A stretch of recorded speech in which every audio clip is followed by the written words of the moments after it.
Time and space feel like characters in Agnyathavasi, a film whose title suggests a person living in exile. One can be in exile from space, we understand that. But can someone be in exile from time? That, I believe, is the central question at the heart of this film, produced by Hemant M. Rao, written by Krishnaraj, and directed by Janardhan Chikkanna. Hi, I'm Kairam Vaashi, and this is The Hollywood Reporter India.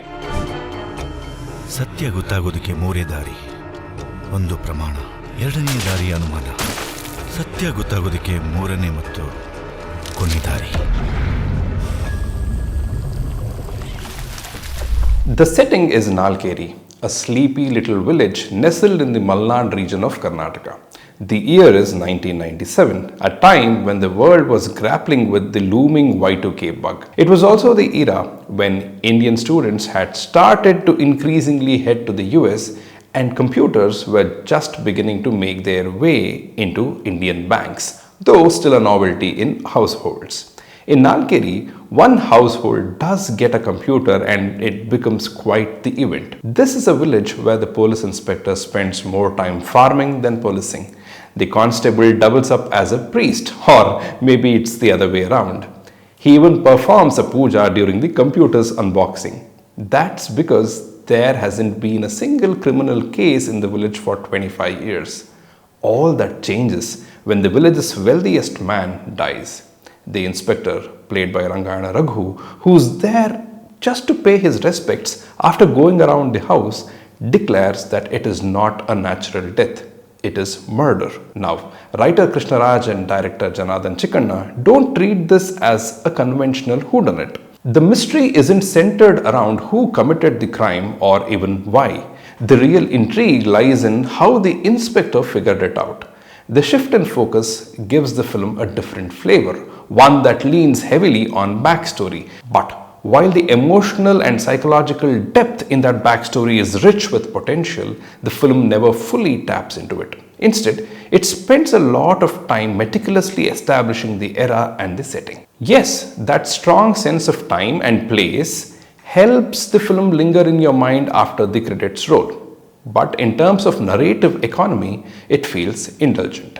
The Malgudi Days vibe is charming and forms the soul of the film's aesthetic, but it doesn't necessarily add to the thrill of the mystery. The atmosphere, though, is beautifully crafted. Cinematographer Advaitha Gurumurthy uses mostly dim, earthy lighting that enhances the rural tone, and Ullas Hydur's production design deepens that sense of nostalgia. There's one stunning wide shot.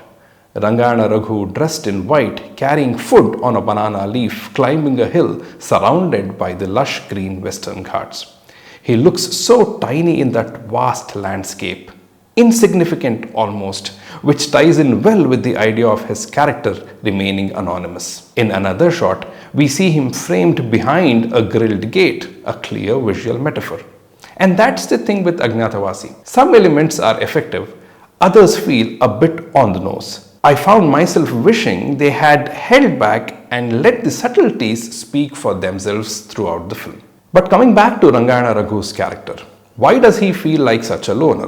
Why does his family, just him, his wife and their young daughter, live in his wife's ancestral home? Why does he have to clarify to his daughter that he is talking about his mother, not her maternal grandmother?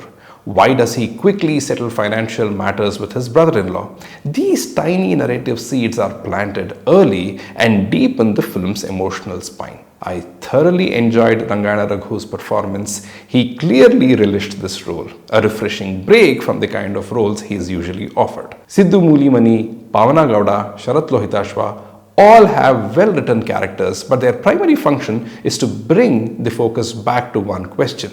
What's with Rangayana Raghu's character? Why is he the Agnyathavasi? Their individual arcs aren't uninteresting, but for the central mystery, they are merely incidental. Even animals, elephants, roosters, and flowers are given narrative space. But when the film tries to insert comedy, especially during a telephone exchange between the inspector and someone at the hospital, it feels forced. Worse still, some unintentional comedy slips in through off-tone dialogue, particularly in the lines given to Ravi Shankar Gowda and the inspector's brother-in-law. The editing is another mixed bag. Abrupt scene transitions and insertions failed to have the intended effect. But the music, that's where the film truly soars. Charan Raj's songs are a highlight, elevated by lyricists Pramod Maravante and Dhananjay Ranjan.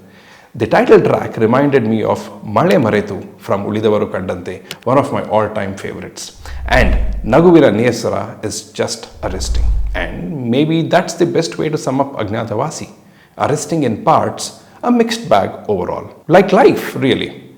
If you are arrested by the past, the best life can be is a mixed bag. For more such reviews, subscribe to The Hollywood Reporter India.